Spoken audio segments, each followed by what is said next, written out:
Hello बच्चों, आज हम लोग पढ़ेंगे घर की याद कविता के प्रश्नोत्तर।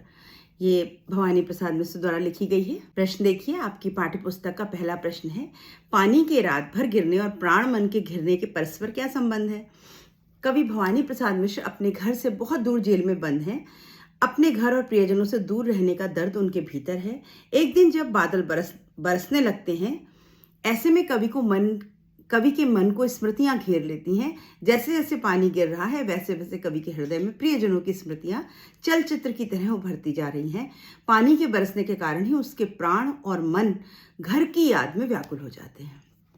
यहाँ पर एक शब्द है, प्राण मन घिरने लगे हैं। प्राण और मन घिरना मतलब चारों तरफ से घेर लेना। यहाँ पर इनके प्राण यानी इनके हृदय को, इनकी आत्मा को और इनके मन को किसने घेरा हुआ है? घर की याद ने। ये जेल में बंद है। इनके घर वाले, प्रियजन, माता पिता, भाई बहन सब घर में हैं।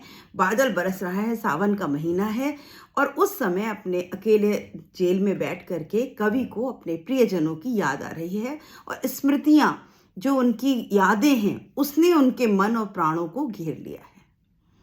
ये इसका तात्पर्य है। प्रश्न 2 देखिए, मायके आई बहन के लिए कवि ने घर को परताप का घर क्यों कहा? अब जो इनकी बहन मायके आई हुई होगी, उसके लिए उन्होंने कहा आई होगी बहन, और उसको कैसा लग रहा होगा? परताप का घर। परताप मतलब कष्टों का घर। कष्ट किसी भी बच्चे को अपना घर, अपने माता पिता का घर कष्ट का घर नहीं लगता, लेकिन बहन को लग रहा होगा। क्यों? क्योंकि वहां उसका ये छोटा पांचवा भाई वहां नहीं है। उत्तर देखिए, सावन का महीना उत्तर भारत में बहन बेटियों के मायके आने का महीना है। भी आपको पता होगा कि उत्तर भारत में क्या सभी जगह रक्षाबंधन और सावन का महीना जो होता है, इसमें तीज और द्विज का त्योहार होता है। तो बहनें अपने घर आती हैं, विवाहित बहनें, और बहनें जब ससुराल से मायके आती हैं तो उसके मन में अलग अलग विचार आते हैं। वह मन ही मन बहुत प्रसन्न होती है और वह घर जाकर सबसे मिलेगी। वो इसलिए प्रसन्न होती है, अलग अलग लोगों से क्या क्या बातें करेगी, ये सब उसके मन में विचार होते हैं और इसी की बातें सोचकर वह रोमांचित होती है। आज पानी गिरने से कवि की बहनों के आने पर हंसी खुशी से भर जाने वाले घर की याद आती है और वह जानता है कि इस वर्ष बहन को केवल 4 भाई मिलेंगे। बहनों को 5वां भाई यानी कवि स्वयं का अभाव यानी उनकी कमी घर को दुख से भर देगा। भाई जेल में यातना झेल रहा है, वह उन सब से दूर है, इसलिए भुजाओं के समान सहयोग देने वाले चारों भाई और प्यार का प्रतीक बहनें, माता पिता सभी दुखी होंगे। यह बात दूर जेल में बैठा कवि जानता है, इसलिए कवि ने बहन के आने पर उसे परताप का घर कहा। अब कवि को पता है कि जब भाई बहन इकट्ठे होंगे तो इसकी याद बहुत आएगी सबको। माता पिता भी दुखी होंगे, भाई बहन भी दुखी होंगे, इसीलिए उन बहनों को वो घर सुख का घर नहीं लगेगा, बल्कि परताप का घर लगेगा, कष्ट का घर लगेगा। प्रश्न 3 देखिए, पिता के व्यक्तित्व की किन विशेषताओं को उकेरा गया है? ये इंपॉर्टेंट प्रश्न है बच्चों।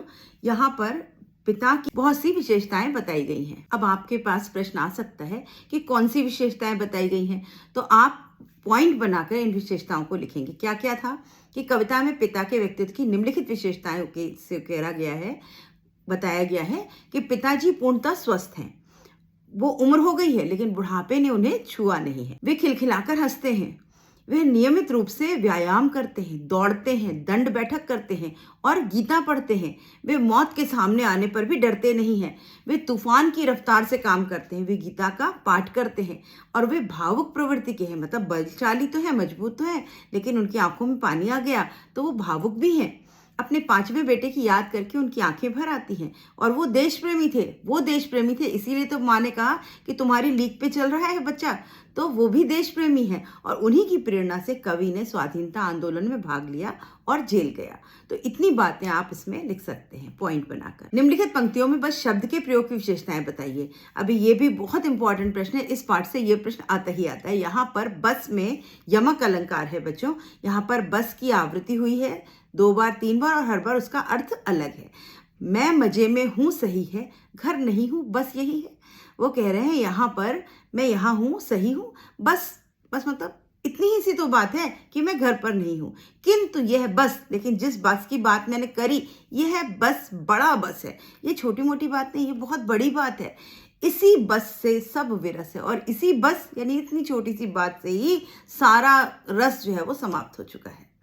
एक ही शब्द बस का अनेक बार प्रयोग और अलग अलग अर्थ में प्रयोग करने से कवि ने यमक अलंकार से का अनोखा उदाहरण प्रस्तुत किया है। सबसे पहले कवि कहता है कि मैं बिल्कुल ठीक हूँ। बस अर्थात केवल यही बात है कि घर पर आपके साथ नहीं हूँ। कवि आगे कहता है और यह जो बस है अर्थात अपने आप में बड़ी बात है। वो कह रहा है ये जो ये बस है ये अपने आप में बहुत बड़ी बात है।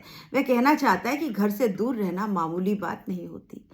घर में रहना पर घर की कीमत नहीं पता चलती, पर घर से बाहर निकलते ही समझ में आता है कि घर से बाहर रहना कितनी बड़ी बात है। और ये बात आप सबको समझ में आएगी जब आप पढ़ाई के लिए बाहर निकलेंगे कहीं। तो घर में माँ बाप भाई बहन सब होंगे, लेकिन आपकी कमी घर के सबको खलेगी और आपको माँ घर की याद आएगी। तो ये कोई छोटी बात नहीं, मामूली बात नहीं है, ये बहुत बड़ी बात है। पर इस बस का वश नहीं है, लेकिन इस बस पर बस नहीं चल रहा, वश नहीं चल रहा। यह विवशता है, यही तो विवशता, यही तो बस है कि इस विवशता ने सब कुछ विरस कर दिया। विरस मतलब रसहीन कर दिया, अर्थहीन कर दिया। अर्थात मात्र घर से दूर रहना जीवन के सभी रसों को सोख लेता है। एक घर से दूर होने पर सारी खुशियां बेकार हो जाती हैं। इन पंक्तियों में बस मात्र केवल बस वश नियंत्रण समापन के अर्थ में प्रयुक्त किया है। अब यहाँ आप इन सभी अर्थों को याद रखेंगे। यहाँ पर मात्र केवल बस वश नियंत्रण समापन इन अर्थों में इसका कई जगह प्रयोग हुआ है, जो एक चमत्कारपूर्ण प्रयोग है। सहज शब्दों में ऐसे प्रयोग भवानी प्रसाद मिश्र ही कर सकते हैं। और भवानी प्रसाद मिश्र ने कोई बहुत बड़ा अलंकारों का प्रयोग नहीं करा, बहुत कठिन भाषा नहीं लिखी, लेकिन ऐसे सुंदर सहज भाषा में इतना अच्छा उन्होंने अलंकार का प्रयोग किया है। प्रश्न 5, कविता की अंतिम 12 पंक्तियों को पढ़कर कल्पना कीजिए कि कवि अपने किस स्थिति और मनस्थिति को अपने प्रियजनों से छिपाना चाहता है। जब वो सावन से दोबारा कहते हैं क्या क्या कहना क्या मत कहना, तो उसके बारे में आपको अपने शब्दों में वर्णन करना है। कवि जेल में है, वह सावन को कहता है कि वह उसके परिवार वालों को उसकी निराशा के बारे में ना बताए। यहाँ का दुखदायी माहौल, कवि का मौन रहना, आम आदमी से दूर भाग जाना, रात को जागते रहना, डरना, तनाव, निराशा का कारण स्वयं तक को ना पहचानना आदि स्थितियां नहीं बताने का आग्रह करता है। वो कहता है सावन ये सब मत बता देना।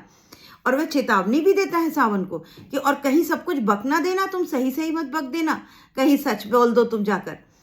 उसके बताने के तरीके से भी परिवार वालों को संदेह नहीं होना चाहिए। तुम कोई भी बात करो, ऐसा ना हो कि तुम इस तरह से बताओ कि उनको संदेशक हो जाए। कभी अपने माता पिता की को कोई पीड़ा कोई दर्द नहीं देना चाहता, वह उन्हें खुश देखना चाहता है, इसीलिए वो अपने दर्दों को छुपा लेता है। अब बच्चों आपकी पाठ्य पुस्तक में यहाँ पर प्रश्न खत्म है। कुछ छोटे छोटे और इम्पोर्टेंट प्रश्न देख लेते हैं जो भाषा बदल के आपसे पूछे जा सकते हैं। कविता में पानी गिरने का क्या अर्थ है और पानी गिरने का क्या परिणाम होता है? पानी गिरने का क्या अर्थ होगा बच्चों? बारिश हो रही है, सावन है, बारिश का मौसम है, लगातार वर्षा हो रही है। लेकिन एक बात और है कि यह कवि की नेत्रों से अश्रुधारा बह रही है। कवि जो है वो इस समय रो रहा है, तो जो उसका रोना है और सावन का बरसना है उसमें समानता है। और उसका ये परिणाम हुआ कि कवि के प्राणों मन जो है वो यादों से घिर गए हैं। उसकी सजल आंखों में उसका घर तैरने लगा है और उसकी जो पानी भरी आंखें हैं उसमें उसका घर तैर रहा है, उसको घर की याद आ रही है। अगर बारिश हो रही हो और हम गमगीन हो, हमें दुख हो, तो हमें हमेशा दर्द लगेगा, और अगर हम खुश हो तो बारिश हमें बड़ी सुहानी लगती है। तो यहाँ कवि क्योंकि दुखी था तो उस पानी के गिरने में उसको दुख दिखाई दिया, उसको अपना दुख जो है वो पानी में उसने देखने की कोशिश करी है। दूसरा प्रश्न है घर की याद के साथ साथ कवि को कौन याद आ रहा है? अब घर के साथ आपको पता है कि उसके 4 भाई थे, 4 बहनें थे, यानी 8 और 9, ये 9वां भाई था। 4 भाई, 5वां ये था और 4 बहनें थी। वो उसको याद आ रहा है, उसको अपनी प्यारी बहन याद आ रही है, अपनी अनपढ़ माँ याद आ रही है जो कि पत्र भी नहीं लिख सकती, अपने पिताजी याद आ रहे हैं, उन सबका स्नेह याद आ रहा है, और माँ का इतना स्नेह है कि वो जेल तक उसका पसारा, उसको जेल तक उसका एहसास उसको हो रहा है। अपने शब्दों में लिखना है बच्चों। प्रश्न 3, कवि ने अपने भरे पूरे घर को प्रताप का घर क्यों कहा? आप समझ चुके हैं कि माँ बाप भाई बहन सब हैं वहाँ, एक अकेला एक भाई नहीं है। लेकिन बहनें जब भाई घर आती हैं मायके तो उसको अपने सारे भाई बहन चाहिए होते। एक भाई के ना होने से उनको जो दुख हो रहा है, उनको अपना घर जो है वो प्रताप का घर लग रहा है, यानी कष्टों का घेरा लग रहा है। प्रश्न है कवि के पिता भावुक होकर रोने क्यों लगते हैं? कवि कहता है कि जब उसके पिता गीता का पाठ करके व्यायाम करके नीचे आते हैं तो अपने बाकी बच्चों को देखते हैं, और 5वां सबसे छोटा बच्चा जो उनका सबसे प्यारा था, वो चारों सोने के समान थे और ये सोने पर पर सुहागा, यानी उन सबसे प्यारा बच्चा जो था वो वहां पर नहीं था, तो उसकी कमी उनको महसूस होती है और वो भावुक हो उठते हैं। और उसका नाम क्या है? भवानी। और भवानी को पुकार करके वो रोने लग जाते हैं, भावुक हो जाते हैं। कवि के पिता को कवि पर गर्व क्यों है? कवि के पिता को भारत माता से बहुत लगाव है। वह भारत के परतंत्र नहीं देख सकते और इसी परंपरा को निभाते हुए वो जेल गए हैं। इसी कारण कवि के पिता को कवि पर गर्व है। कवि उनके बताए हुए मार्ग पर चल रहे हैं। माँ ये बात बताती है पिता को कि देखो तुम्हारी लीक पर चल रहा है, उस पर अगर वो नहीं जाता तो मेरी कोख को लजाता। आज तो उसने तुम्हारा ही नाम रोशन किया है, तो तुम क्यों परेशान हो रहे हो? कवि बादलों से कौन सा संदेश छिपाने को कह रहा है? अभी यहाँ पे बादल से वो क्या कहते हैं, क्या क्या छिपा लेना, कि मुझे बताना मत कि मुझे दर्द हो रहा है, मैं तकलीफ में हूँ, मैं निराश हूँ, मैं अस्त हो रहा हूँ, मैं मौन हो गया हूँ, मुझे सबकी बहुत याद आती है, मैं आदमी से भी डरने लग गया हूँ, मुझे अपनी पहचान भी खो गई। ये सब वो बताने के लिए मना कर देते हैं। क्यों? क्योंकि मेरे अपनों को मेरा कोई दुख मत बताना, नहीं तो वो और दुखी हो जाएंगे। माँ के विषय में क्या बताया गया है? ये भी इंपॉर्टेंट प्रश्न है। कवि की माँ अनपढ़ है, ये बताया गया है, और पुत्र को बहुत प्यार करती है, सरल है, मातृत्व स्वाभाविक गुण है उसका। पुत्र प्रेम तथा सरल मातृत्व स्वाभाविक गुण पाठशाला में पढ़ाए नहीं जाते। यह समझाने के लिए कवि अपनी माँ का परिचय दे रहा है। उसकी माँ सीधी सादी, आडंबरों से दूर है। कवि माँ के मजबूत हृदय की महिला है। क्यों मजबूत कहा गया? क्योंकि पिता रो रहे हैं तो वो पिता को समझा रही है, अपने हृदय पे पत्थर रखकर पिता को समझा रही है। इसका प्रमाण कविता की उन पंक्तियों में होता है जहां कवि के पिता कमजोर पड़ जाते हैं और कवि को याद करके रोने लगते हैं। तब माता उन्हें संभालती है, समझाती है। वह उनके कहे मार्ग पर चल रहा है, उन्हें कवि पर गर्व होना चाहिए।